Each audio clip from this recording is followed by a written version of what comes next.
O que unifica a família? É o laço sanguíneo ou é o amor? E 97% dos brasileiros dizem que família é amor. Exatamente. É acolhimento, é aconchego, é afeto, o que fala é que o brasileiro tem uma certa predisposição a aceitar estruturas familiares não tradicionais. Exato. Olha o que que é bacana lindo. isso, é muito o que bom. é lindo. Porque o que fala a favor de respeito. Exato, tolerância, respeito. Né? Exatamente. É o amor que manda. Exatamente. Então, eu achei isso assim, é um achado, é um eu não esperava o percentual. É muito alto. Me deixou alegre. Eu saio otimista do livro. Me deixou alegre. O livro tem momentos assim de, é um Brasil difícil, um Brasil pesado, um Brasil cansado, mas ele tem momentos muito bonitos como esse. O amor prevalece. Isso não quer dizer que a gente não tenha encontrado intolerância no livro. Não é bem assim. Também não vamos exagerar na dose.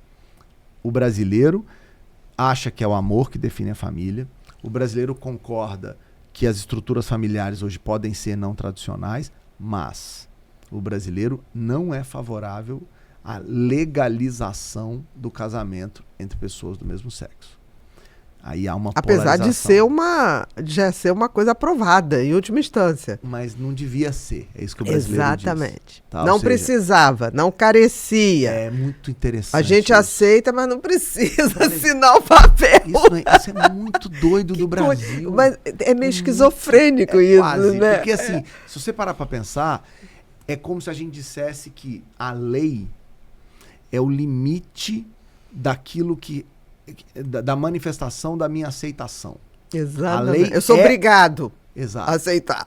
Entendeu? Mas no fundo eu não aceito totalmente. Totalmente. Então, existe uma dimensão que é, ok, se as pessoas quiserem viver suas vidas como quiserem, tá tudo certo. Desde que tenha amor. Tendo amor, tá tudo certo. Mas não precisa ser assim em público. Isso. Não precisa... Então tem um preconceito, tem uma intolerância ali guardada, sabe? E eu acho que o livro ajuda a gente a entender que houve mudanças nos últimos anos, quando a gente compara, né, 40 anos atrás com agora, tem diferença, mas eu não diria que a gente rompeu totalmente com essa visão. Tem ainda um tradicionalismo. O que eu sinto é que a gente tem uma hora do livro que você fala assim, nós somos um país que temos uma natalidade hoje europeia, de 1,8, se eu não me engano. Nada. E 1960 era de 6, 5,8, quase 6. 5,8. Quase 6. E, ao mesmo tempo, a gente tem coisas de país de primeiro mundo e coisas do Brasil quase do início do século passado. Esses dois Brasis convivem, e você disse muito bem. Quando você falou dos 200 milhões, eu acho que você matou a charada.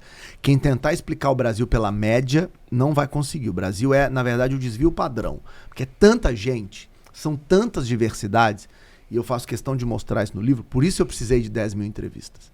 A gente foi atrás de uma amostra deste tamanho, porque eu queria justamente mostrar a unidade, as grandes unidades, como Deus, família, fé e tal. Eu queria mostrar as divisões, a polarização, que existe, política, direita, esquerda e tal, mas eu queria, sobretudo, mostrar a pluralidade. E para isso eu precisava ter todos os Brasis ali dentro. A mulher negra, pobre, a mulher branca, rica, a mulher branca, pobre, a mulher preta. Tinha que ter todo mundo ali dentro. Com certeza. Para poder fazer uma análise que fosse... respeitosa dessa diversidade brasileira, entendeu? Então, assim, a tentativa que eu acho que está colocada aqui é a de contribuir para o debate da seguinte maneira: vamos olhar no espelho, vamos reconhecer aquilo que não está legal. Aquilo que a gente não reconhece da porta para fora. Para fora. Mas que está ali, como você falou. Família, basta ter amor. Basta ter amor entre aspas. Mas assim, se alguém dentro da sua família começa a fazer uma família alternativa, aí eu preferia assim, eu aceito lá. Mas aqui não precisa tanto. Exatamente. Né? Então não é assim. Pelo contrário, se é um povo que ama tanto a família tem que ser a primeira a aceitar. Senão tá errado. tá ficando psicótico. Você fala uma coisa e age de outra forma. Exato. Eu aceito lá, mas eu não aceito aqui. E esse paradoxo, né, do Brasil, que parece com a Suíça em alguns lugares e com o Zimbábue em outro, eu acho que marca o Brasil. Assim, isso é bonito em alguns... Do ponto de vista analítico, é desafiador. É bonito, mas é desafiador. Muito desafiador. Porque viver nesse Brasil é cansativo, sabe? E os brasileiros falam isso. O brasileiro está cansado. Isso eu notei. Que tem uma exaustão. Tem exaustão. No Brasil. Tem exaustão, tem cansaço. A gente vive por muitos anos com instabilidades, com conflitos políticos, com insegurança. E tudo isso é traduzido em valores mais conservadores. É por isso que, na média, o Brasil é classificado, ou deve ser classificado, como um país de centro-direita, um país mais conservador, mais tradicional. Isso é resultado de longos períodos de instabilidade, de insegurança. Como se precisasse daquela estrutura mais conservadora para continuar.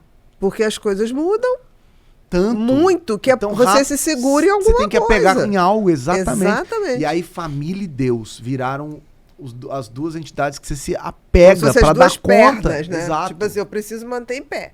Exatamente. Então é isso e isso aqui. Isso. Deus e família. É isso que né, nesse diagnóstico que a gente faz, é isso que a gente encontra. Ao mesmo tempo, e isso é uma outra coisa que a gente faz no livro,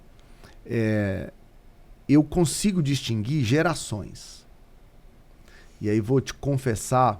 Achei genial o que você fez. Vou te confessar uma coisa. Eu odiava geração Z, Y e X. Não briguem comigo, por favor, na internet.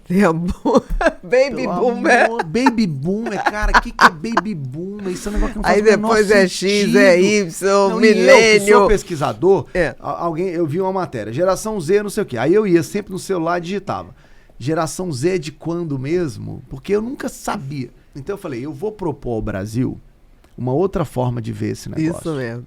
Porque se o que constitui os nossos valores é aquilo que a gente viveu na primeira infância, aquilo é muito fundo. Depois a gente até muda, adapta, mas a primeira infância é muito forte. Vamos olhar para a história brasileira, vamos falar assim, o que a gente viveu? O que marcou? Então eu falei assim, não, em vez de chamar de Baby Boomer, eu quero chamar de geração Bossa Nova. Que tem tudo a ver, porque com a nossa realidade. Entendeu? E até porque essa classificação X, milênio, é exterior. É americana. A data, quando traz para o Brasil, não bate porque 100%. A gente sempre pega um negocinho mais 6 anos, 10 anos na frente. É isso, exatamente. Tem que dar o jeitinho brasileiro. Tem que dar o jeitinho, que é outra coisa ótima que a gente tem que falar ainda. Exatamente. Então eu falei, não, geração de 45 a 64 é geração Bossa Nova.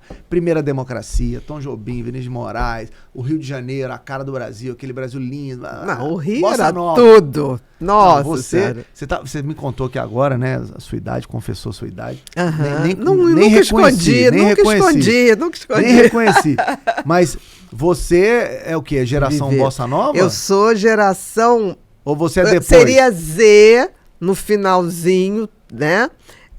E pegar o Boomer. E pela sua classificação... Você é Ordem e Progresso. Bossa Nova e um pedaço de Ordem e Progresso. Pronto, porque eu me lembro das musiquinhas de Ordem e Progresso. Eu sei cantar as musiquinhas. Então eu tô achando que você é Ordem e Progresso, hein? Imagine dirigir um carro de Fórmula 1 no meio de uma cidade com um trânsito caótico igual São Paulo. É exatamente assim que funciona o cérebro de nós que temos TDAH. Você tem um potencial incrível, ideias brilhantes, um coração cheio de boas intenções, mas parece que sempre está preso. Os planos ficam no papel e a vida não anda. Até as coisas mais comuns parecem tarefas impossíveis de serem cumpridas. Mas não precisa mais ser assim. No meu curso Superando o TDAH, eu pego na sua mão e mostro passo a passo como transformar a inquietude de uma mente em uma força poderosa que trabalha sempre a seu favor. São mais de 30 anos de experiência compilados em um método simples e direto para você desbloquear o verdadeiro poder do seu cérebro, transformando cada pensamento disperso em uma peça-chave para atingir objetivos que antes pareciam impossíveis. Se fizer sentido isso para você, conheça o curso agora mesmo.